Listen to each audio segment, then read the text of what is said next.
Go, Diva. All right, the next topic has to do with summer since we're going into the summer now. When the summer comes to an end, romances often either flourish into more or end as just a summer fling. Have you ever had a summer romance survive the summer, or did they abruptly end because you were just having fun?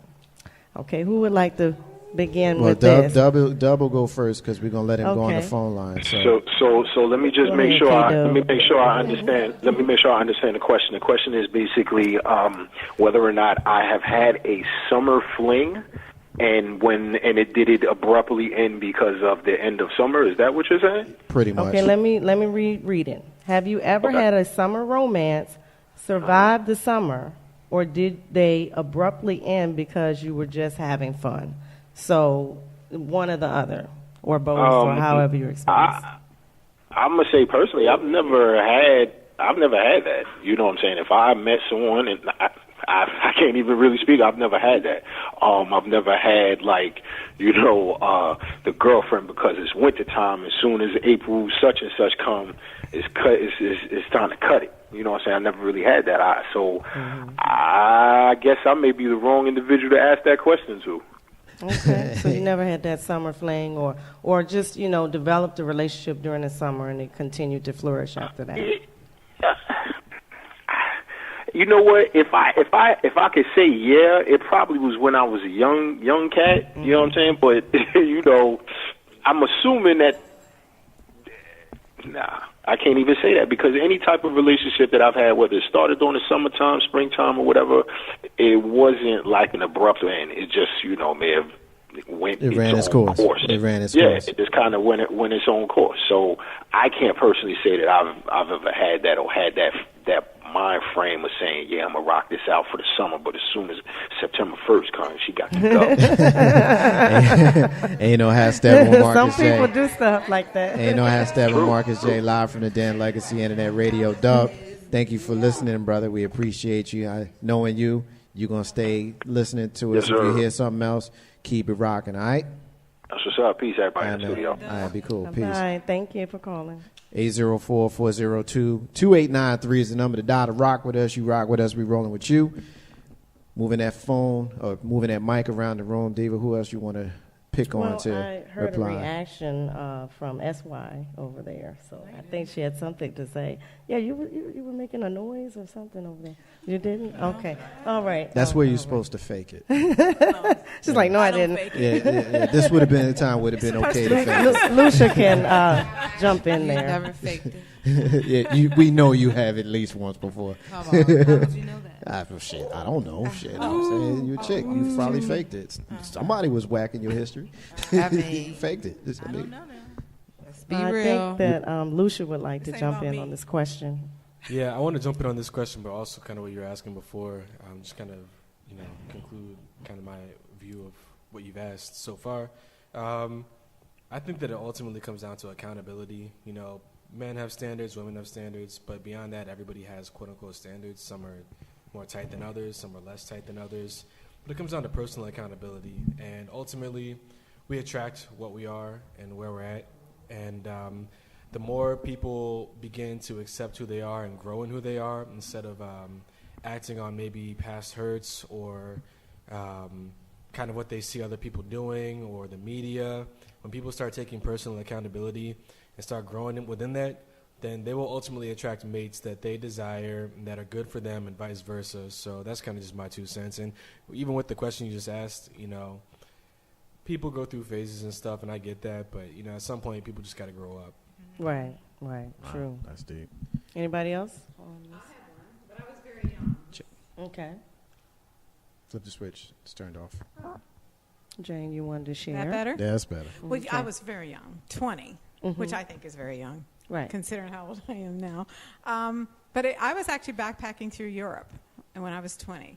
And, Word? For 6 weeks. For 6 weeks with my sister and another girl. You stayed at a hostel or something? Oh, yeah. Stayed in hostels, camped out in our tents. We had tents. We had those little cook stoves that you cook your freeze-dried stuff with. And we would, if we get into a city, like we got into Munich once early in the morning and we didn't know where we were, so we just took a train and slept in the car to figure out where we were. But I met a guy who was from England.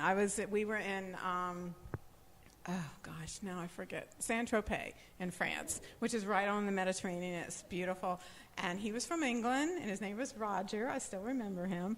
And we kind of had, I only was there with him for like a week, but we kind of had this little summer thing. And I went to college right after that when I got home, and we wrote for about a year, and we kept in touch. So that was really, you met this guy in south of France, and he was from England, and it was kind of. It reminds me of this song. Yeah, that's really cute. It reminds me of this song in Greece, Summer Days.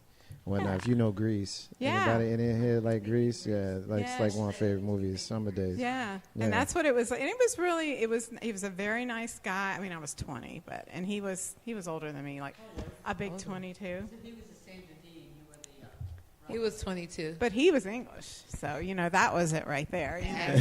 English accent. So that accent got you, boy. That got me, okay. And I had... Yeah, I like accents. I had, and then I... Look at me, I'm Sandra D. Hi. And I met, actually... I actually ran into another guy while I was there, a guy I knew from the U.S. He was in the Navy. Right. And we were in... not Rome, south of Rome. It's a Mediterranean port where all the ships... Naples. We were in Naples, and they have like a place where you go up if you want to like go on the ships, and all the ships are like docked in the harbor and stuff, and it was like submarines and destroyers and aircraft carriers. It was crazy. So I remember walking up there and asking the guy, what's the name of that big ship? And he goes, it's the USS America. So this was 1970. I'm going to give anyway, it was in the 70s. And I had a friend, Dwight, that was on there. And I said, well, if I give you his name, can you let me know or get him here? And he goes, sure. So I went to the radio thing. They took my name, the radio. They're like, he's here somewhere in Naples. And I'm like, okay, well, thank you. I'll try to find him. What am I going to do? And as I'm walking away, they have this area where all the guys sat and wait for the little shuttle boats that ran back and forth between the carrier and the shore. And I'm sitting there, and all of a sudden this guy gets up and walks over and taps me on the shoulder. He was sitting right there, and he just noticed me. And so we went to the U.S. It was great. We all went out partying all night and riding those little Vespas all over Naples, and it was fun. You can tell by how she tells the story that it's Yeah, still that was fresh. awesome. It's still. She's still reliving it. It's like, still. It was a long time ago, but that was what I remember as like a summer love. But him and he was in the Navy, but when he got back, we dated for about 2 years and fresh. stuff. So he was pretty cool. Only thing that I can say that I can relate to that story, is when I Jane. was in high school, I used to go to a summer program where we used to go to school in the summers. I used to catch some heat from the kids in the hood about, dude, you go to school in summers, but whatever. We went to school in the summer, and we stayed for 6 weeks on the campus. And part of the culture of being there is you coupled off. You had to find a girlfriend. You had to find a boyfriend. Like, that's just what you did. And so that's kind of the closest thing that I could think of to it. And at the end of the 6 weeks, you might have kept in touch. But when you go home, you just go home. And, back in them days, we talking about the 90s. And it wasn't let me give you my cell phone number. It wasn't like that. It was, I give you my beeper number. Beat me. And, I might call you back from a beep and whatnot. But, nothing ever materialized beyond the 6-week relationship. So it's all good. Ain't no half Steppin, Marcus J. Live from the Den. Legacy Internet Radio. You are listening to the flagship show. 804-402-2893 is the number to dial to be a part of the discussion, Diva. All right. I have to leave soon, but I wanted to leave one last challenge question for my singles in the room. You guys want to raise your hand who's single? Single and dating? Yeah, okay, we got many of them. Okay, so what I want you guys to do is think about what you're going to do different in your dating life this week, okay? So you have to make a change. Lord, you ain't got to tell me what the change will be. Single? What's the definition? It's single and dating. It's single. Am I like, okay, Yeah. I thought it was single or married. Even in a relationship, Okay, you're still single. That's what I thought. I think you're because single until this you're is married. dating challenge. That's right. She's dating My that guy. boo. My Until man. you're married, you're single. But I want to know, My because definition of being single is until you walk down that aisle and put a ring on it, Right. it's free game. You could be in a It's fair game for everybody. But she still needs to do things to keep it fresh, to keep it new. So think about what you can do this week that is different than you've been doing. Give him a lie detector. Give him a give him a lie detector. I'm serious. I'm going to just come out and be like, well, you know I'm a psychic. Sodium. On the positive note, I'm going to go salsa dancing. Yeah. Did I influence you? Salsa at Cabana. Not Cabana. Havana 59. Havana on Thursdays. I do that. Yeah, we need to take a trip. We do, it's right across the street. Yeah, let's do that. The farmer's market.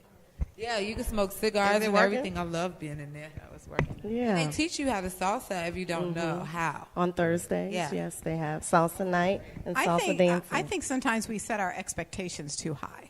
And I mean that. It's like you guys were checking off, he's got to do this, he's got to do that, she's got to do that. I think sometimes you're just expecting the perfect person and you're not going to find them. But then you don't want to settle for something that you shouldn't settle for. Right. So you have, balance. You have to know that difference. Yes. As the Rolling Stone says, they say, you don't get always what you want, but you get what you need. Okay. And if you put your power in a higher spirit, you will get what you need. Amen. I agree. Well, I think this week my boyfriend has been really rock solid. I have been very emotional this week, or last week. So this week I'm going to try to bring that in. Okay, you're going to bring it in, bring those emotions in this week? Just a tad. Okay. And, maybe just bring that in Well, a little bit, give them less stress for the week. Just think about these changes for the next time I come in, I see you guys. I want you to report your results, okay? Okay. From your little experiment, okay? Your salsa dancing and your bringing in the emotions. And what did you say you were going to do? Expectations. Your expectations are coming down a little bit. A little bit. Not a lot. Okay, and I guess personally I could try to go somewhere different because, I do the salsa thing and I do, all kinds of different, comedy and open mics and stuff. So maybe I'll find something a little bit different Where do you salsa dance? Everywhere in Richmond. Salsa is cool. everywhere, and just about every night there is a spot popping. Yes. I just came from D.C. also, Havana Village. Right. Had a ball for my birthday weekend. By the way, my birthday's coming up on Wednesday. Happy birthday. Thank you, guys. 29? Yes, 28 again. Yes. She'll be 42. She'll be 42. Okay, thank you for announcing my 42. age. Did That you is so just say rude, her man. age? 42. Oh, my goodness. Did you just say that? 42. On that y'all note, I will relation? wrap this segment up. 42. So every bit of sly shade that she's giving you this 40. entire show, I thought you were now trained to be a condone. gentleman. At first, I Hey, was like, I don't pee on the paper. Okay? Marcus, that's an unwritten rule. You should never, And I broke ever I broke it. She's talk 42. about a woman's You never know how old a woman is, ever. Now everybody knows she's 42. Ain't no half stepping with Marcus J.